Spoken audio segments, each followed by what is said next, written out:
Greetings, everybody. Chris Islip from the Montana World Affairs Council. This is Global Perspectives on Security, our international security and geopolitical webcast that gives you a little deeper dive into what is going on behind the headlines of the New York Times. We're joined by our friend and partner, Mick Mulroy from the Lobo Institute. Mick is the former Deputy Assistant Secretary of Defense for the Middle East. He's a retired CIA paramilitary operations officer and United States Marine. He's a national security analyst and co-founder of the Lobo Institute and a board member of the Plato Institute in Athens, Greece. Mick, good to see you again. How have you been?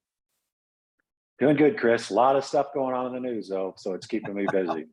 Yeah, well, for those of you who've not met Mick before, he also provides his professional and expert analysis on any number of major international news sources. You can catch him on ABC, CNN, and others. So, Mick, thanks for spending some time with us. I'm curious about your take on the news of Russia preparing for another offensive in Ukraine, probably not surprising from a broad military standpoint of the spring fighting season. But beyond that kind of soundbite, Mick, what are we looking at and what might we expect? So, Chris, there has been a lot of talk about this impending large-scale new Russian offensive. It's not materialized yet, but we are seeing what's called covering force operations, and that's smaller units that are probing the Ukrainian lines, likely looking for weaknesses and gaps, seams that they can actually exploit when the main force of this new offensive comes from Russia. They are, by most people's analysis, putting a lot more top quality equipment into the fight, including T-90 tanks.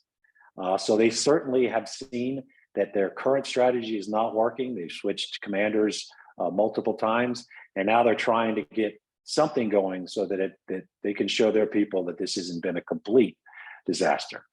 From most people's perspective, it has been for Russia. They've lost, I think now the count's around 130,000 soldiers and countless tanks and aircraft, and it's really taken a toll on the Russian military. But they don't view this as something they can lose, so it looks like this offensive could happen. Mick, there was a great piece in Foreign Policy that really broke down a couple things that you mentioned, particularly the Russian army, the Russian military as having largely failed, yet being a learning organization and is learning from their failures. And, one would suspect that they would not relaunch the same strategy and tactics. What might you expect to be different in this round? So I think they may try to have a more powered down decision-making process, like the way the West fights and the way we've taught, quite frankly, the Ukrainians to fight, where their small unit commanders can actually make decisions without having to wait from some general far away that doesn't actually see what that person sees on the battlefield. It's hard just to start that because their soldiers aren't really trained to do that. I also think that they will continue their form of warfare, which is, of course, against all of the international rules and norms on that topic, where they simply try to cause so much pain and misery to the civilian population of Ukraine that they would cede territory and leave. We haven't seen that working with Ukrainians, although it certainly has caused a lot of death and injuries to innocent civilians. Mick, you and I have been talking Ukraine for over a year now, and throughout this entire year, you've been a very clear voice in support of provision of Western weapon systems to Ukraine. Now, a lot of that has happened, more to come. What difference would the inclusion of these more modern Western weapon systems have going ahead in Ukraine? So, Chris, Ukrainians have proven that they can fight and beat the Russians. And that's obviously something that we are now doubling down on with the weapon systems you're talking about. They need these weapon systems like tanks to really go on the offensive. The faster we can get them there, the faster we can get them trained on them, the better. Also, they're asking for and probably should receive, if we want the Ukrainians to win, is fighter aircraft. They need to be able to, like the F-16, for example, or the A-10. Those are two American planes. The A-10s specifically for killing tanks. So integrated air, integrated ground, operations of how the US fights, called maneuver warfare.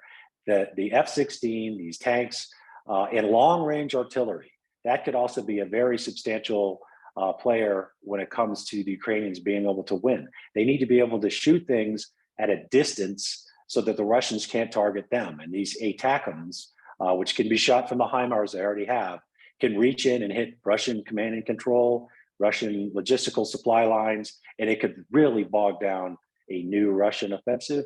And if the Ukrainians want to take back Crimea, they really need these long-range fires. Mick, we saw the other day the possible introduction of legislation amongst some of our American lawmakers, I think under the title of something like the Ukraine Fatigue Act, calling for a stoppage of American military and other support to Ukraine, claiming that we're fatigued, it's costing too much, and it is possibly mounting a very serious escalation. What would be your views on that? So I think that would be a disaster. It's essentially abandoning a partner, a key partner. And if you go back to the 90s, we talked them into sending their nuclear weapons back to Russia with an assurance that we would be there to help protect them. Okay, so the United States needs to honor its commitments.